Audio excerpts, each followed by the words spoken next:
Hey everybody, welcome back to Life with Lolo. It is Wednesday, so it's time for our weekly recap of Black Ink Cruise Chicago. This is season 6, episode 8, and it was titled The Itty Bitty Kitty Committee. Alright, y'all. So this episode was interesting. Next week looks quite interesting as well. So let's see what city we gonna start in, because I'm just gonna put it all together. We'll start in Chicago since it ended in New Orleans. We'll start in Chicago. So, Jess, we see Jess. She FaceTimes the guys in the shop because Prince and Fly are still in Chicago in the shop where everybody else is in New Orleans. She just checks in on them, just make sure they doing okay, and they ask about Charmaine and see how she doing and stuff. Then Fly asks about because they hung up with Jess. So then Fly asks Prince about what's going on with his baby mama. He was like, "Oh, we doing good. We talking. We ain't talking in 7-8 months, but now we doing good. We talking. We hanging out and stuff."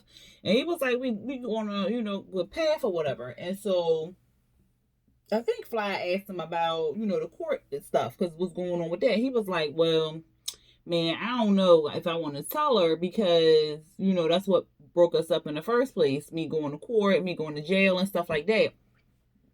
So I don't really want to tell her because we just started, talking again and stuff like that. This man got arrested 2 years ago because there was a gun in his car. They pulled him out the car, illegally searched him or whatever like that, found the gun.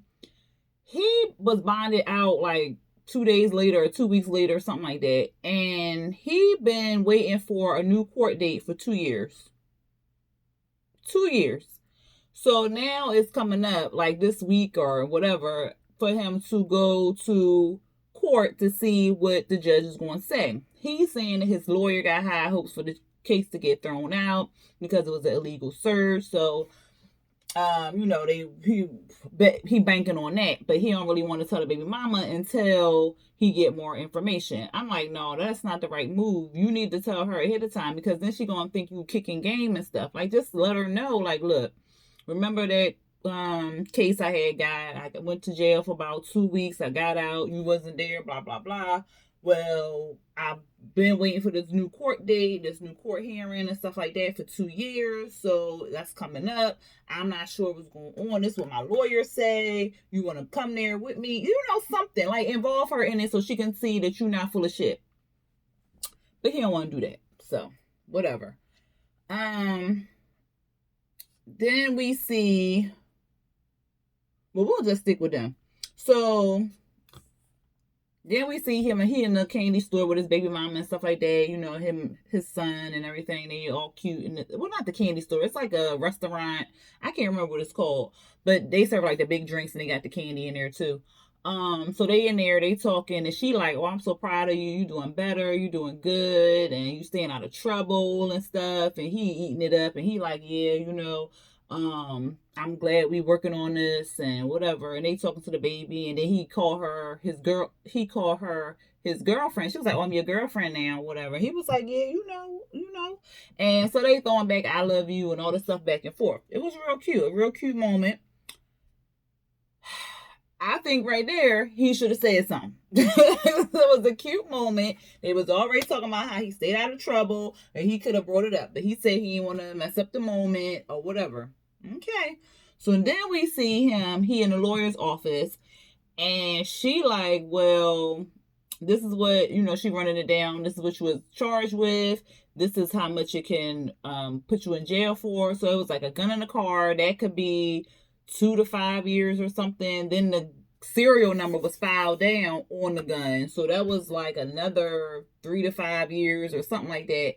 So because it was like a class felon or so, I forgot what it was. But either way, he was going to go to jail for a long time. They were like, but he was like, "Well, they ain't had no body cam, they ain't had no this, they ain't had no that." And they still want to, if they pull me out of the car illegally, they search the car illegally. She's like, I agree. But the judge doesn't agree with us. And this is the deal they put on the table: 2 years in jail. And then when you get out, you're going to be on parole. What? Like, that's what you're going to get? Like, what? Like, I've been out for 2 years. That's what you gonna come to me with, and then I'm gonna be out on parole. What? So my thing is, because then she started talking about him staying out of trouble if he take the deal and he get out on parole, he gotta stay out of trouble, because if he get in some trouble and he get caught, especially with a gun, it's gonna be 6 to 30 years with 85% served or something like that. And my thing is, has he been in trouble since he got out of jail? Was he, because he was in jail for 2 weeks, he got out. Did he get any more trouble between that time he got out and that he been waiting for a new court date in 2 years? Has he did anything in that 2 year time span? Because if he has not done anything in that 2 year time span, then that need to be time served and he just be on parole. Like, that thing need to be suspended or something, whatever the term is. I don't know, child. I ain't no goddamn lawyer, but something, because unless he got in trouble during that 2 years that he was out, why is we sending this man to jail for 2 years and he ain't did nothing in 2 years? Somebody tell me something, because this don't make no sense. And then this man go to jail for 2 years and they illegally searched his car. Like, come on now, it gotta be some kind of loophole this lady can do. Because she is lawyer, so apparently he must have gotten some trouble in that 2 year time span. But I don't know, because I mean, that would just been dumb of him to get into trouble. I mean, crazier things have happened, but still, I mean, like, I felt for him, because he just started this relationship back up with his girlfriend, and he gonna be away from his son for 2 years. So I don't know. He said he was gonna think about it, so we don't know what his decision is. I guess we'll find out later on. And then we see 4. Okay, so they at a restaurant, Ford and Don. They waited for the baby mama, the potential baby mama, and the little girl.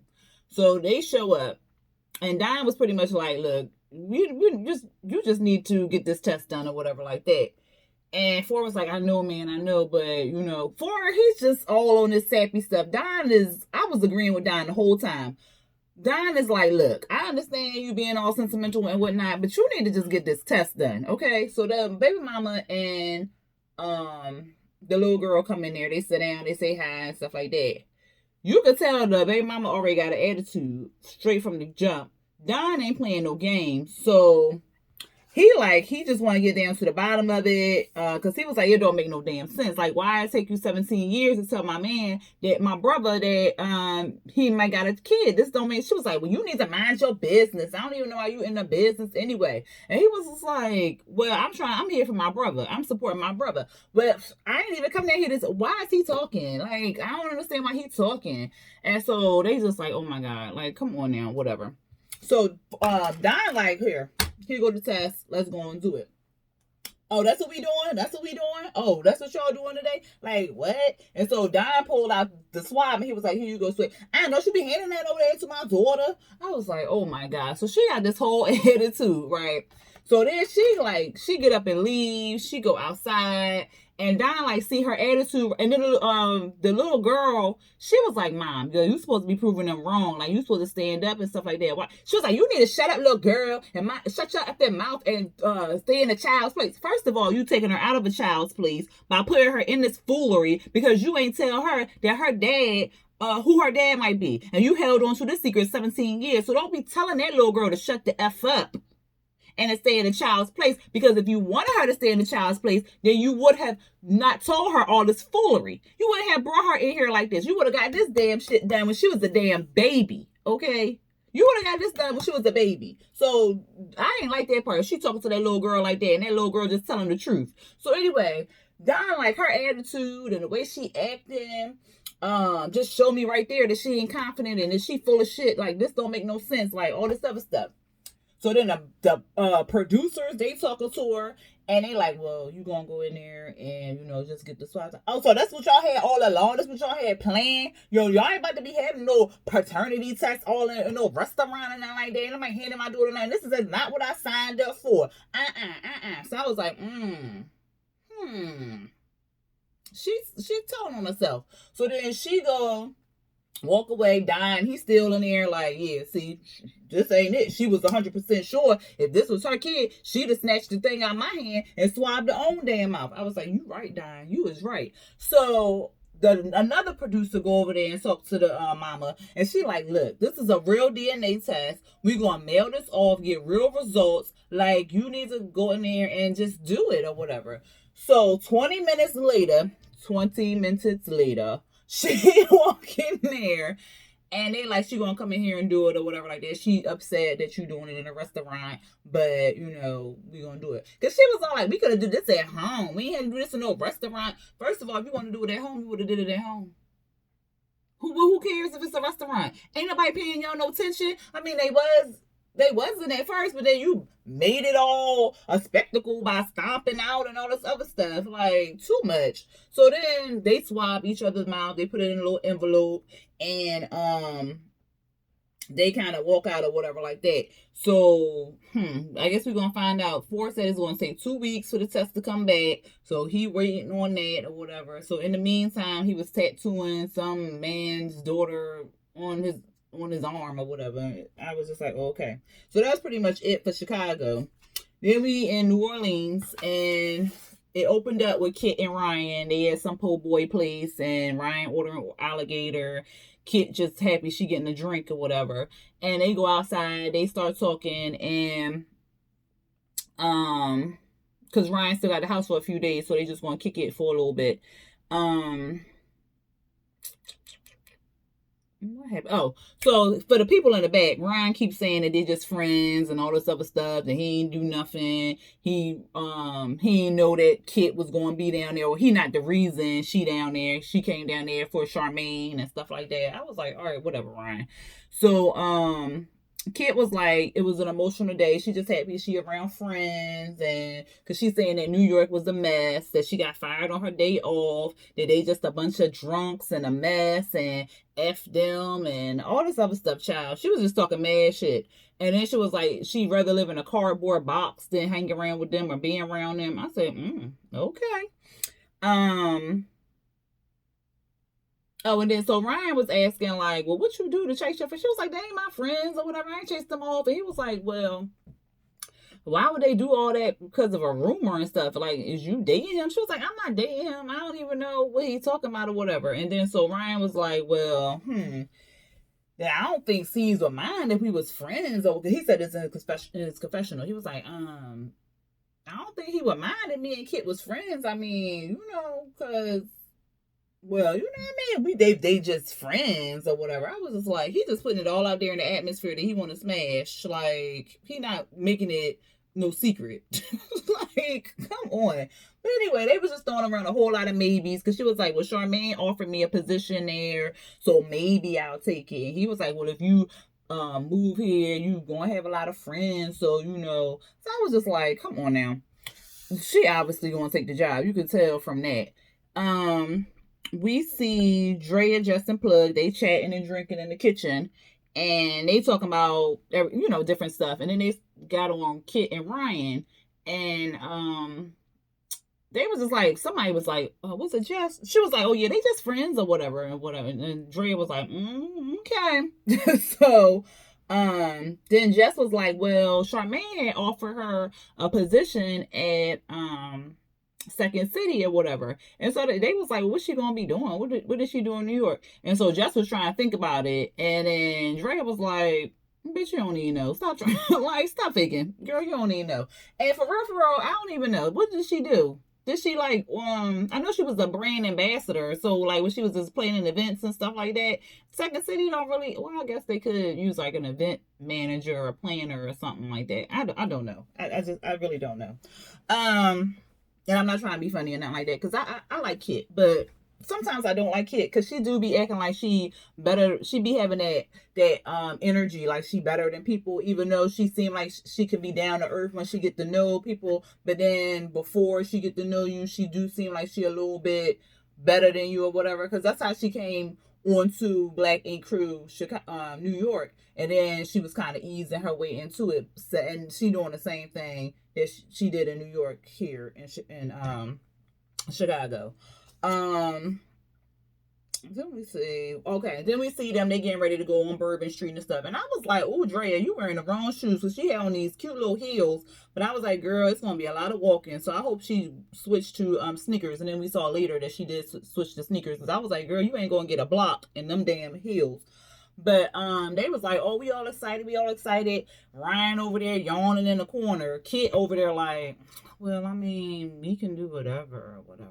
So, I mean, I would just rather just chill, go to the movie theater, whatever. And I was like, oh, she acting dry. So, Charmaine came in, you know, they was all asking her, you know, how she was feeling and stuff. And she was just like, she going, you know, go stay with her dad or whatever. But y'all turn up for my mom because my mom was the party woman and stuff, because that's where I got my turn up from. Nick over there on the side, he throwing back the Henny.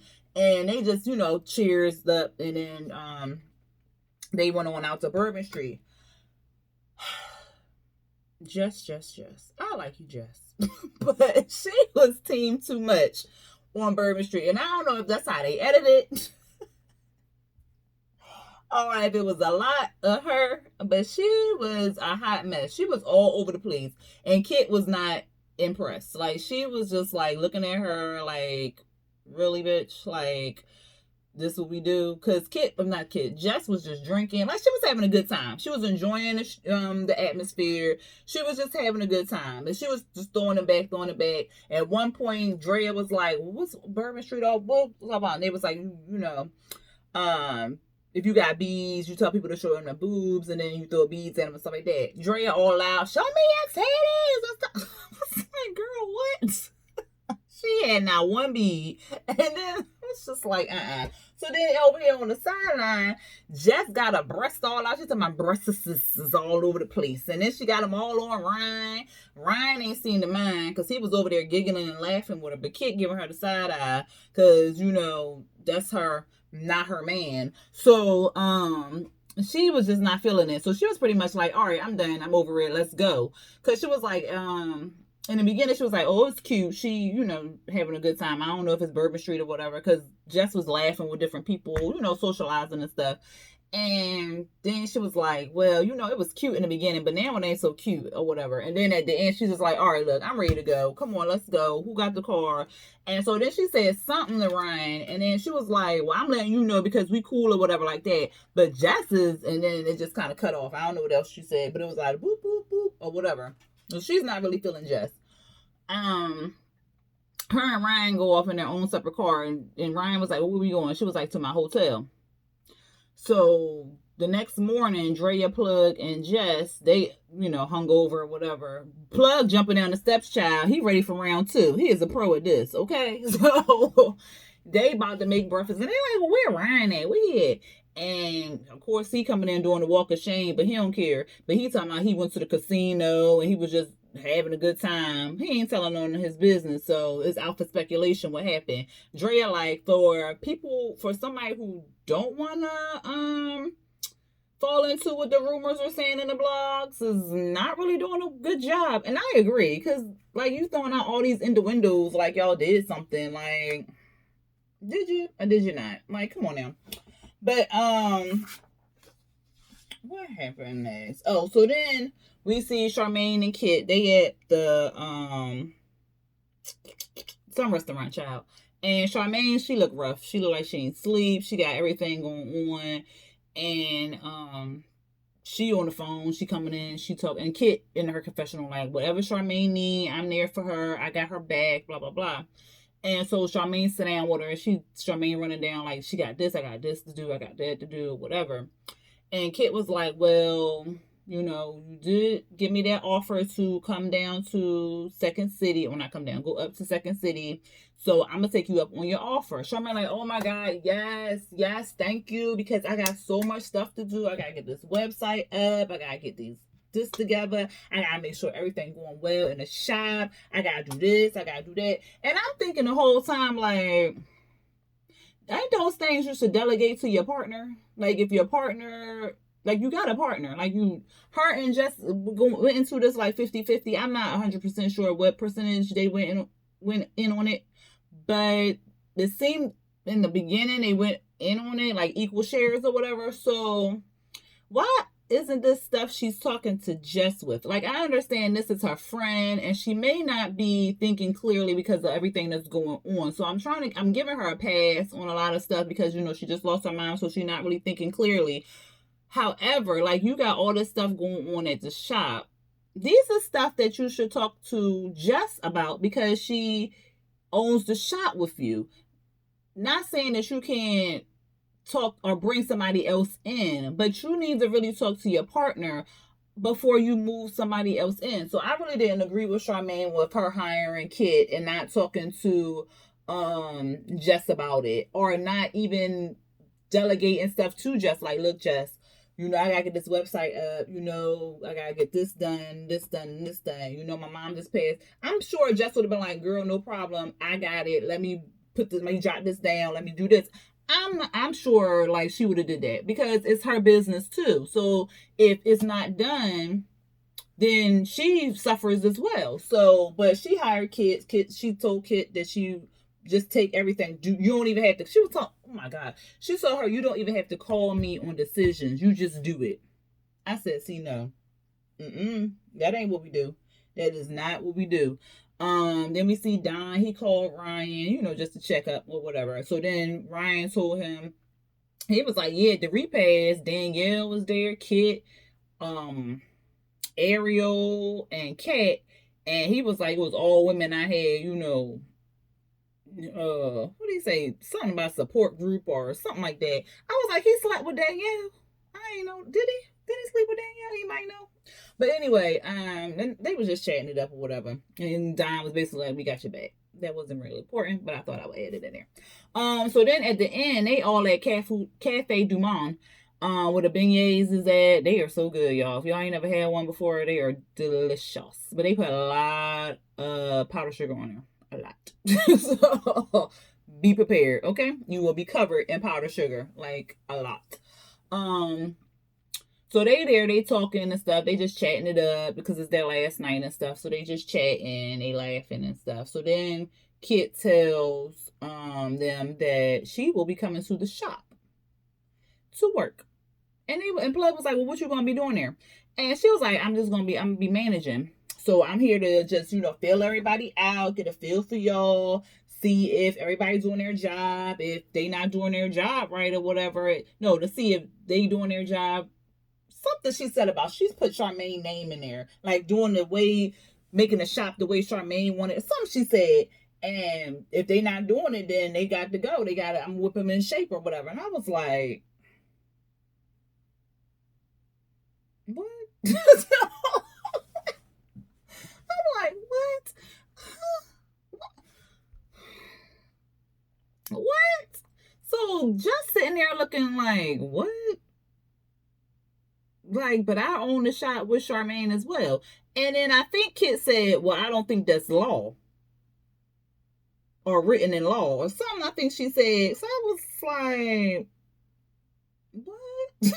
Like, so what you saying, Kit? Like, I don't understand. And the thing that really irritated me was that they was saying, oh, this in front of Ryan. So then you showing that there's some kind of conflict over there in the shop. And then you coming off like you better than them. Like, Charmaine ain't hired these people. Like, they ain't doing their job. And I just ain't like it. I think maybe it was the way it was presented. Maybe that's what I didn't like. Because then Drea was like, well, now I feel like I'm going to be walking on eggshells or something. And she was like, well, no, if you're doing your job right, you ain't got nothing to worry about. Okay, I see that point. That's a good point. However, if you got a problem with her, then because it just ain't seem right. Oh, and then I forgot something when Kit was talking to Charmaine, because I had went off on a tangent. Kit had told her, because what'd she say? Oh, because she was like, well, I haven't even talked to, because Charmaine was like, I haven't even talked to the people in the shop or whatever. They've been texting me and stuff like that, and I don't even know how they doing or whatever. And that's when Kit made like a face. And then Charmaine was like, well, you know something I don't know. And she was like, well, last night, Jess had her titties all on Ryan, and she ain't even got no titties and nothing like that. And I was just like, ooh. And then even Charmaine was just like, well, that was kind of weird that she was coming after Jess like that, but whatever. And because Kit was like, well, yeah, I mean, I think a grown woman who is in a manager position should be acting like a manager and not out here like some drunk and all this other stuff. So she can't have a good time because she a manager? Wait, what? What? Yeah, I don't know. It's not going to go very well. And I don't like that because it's an all women's shop. I was really, like here supporting the whole women's shop and everything, supporting Charmaine and her journey, supporting Jess and all that other stuff. But Kit, she not gelling very well with the Chicago Second City people. I don't know. I don't know. And then the people, they haven't really even like really turned up and got wild except for the whole Zach situation. And then they handled that properly because they let Zach go. Well, I guess Zach quit. But he ain't even there no more. So they kind of diffused all that nonsense and stuff like that. So now they're just gonna bring in some petty nonsense. And I don't like that. I just don't like that. Like, why can't we just have women uplifting women? Why we gotta be all this extra nonsense? And then they already saw that Justin Kit ain't really gel very well. And then Drea was like, she ain't really feel her energy. So I don't know, child. But I guess we'll find out in the later episodes. And especially next week's episode because Jess giving Charmaine an ultimatum and child. But anyway, y'all, tell me how y'all felt about this episode. If y'all like this review, hit that like button. And if you are new to this channel and have not subscribed or are watching this video but have not subscribed, hit the subscribe button, please. And also hit the notification bell so you can be notified when I drop new videos. All right, y'all. Until next time.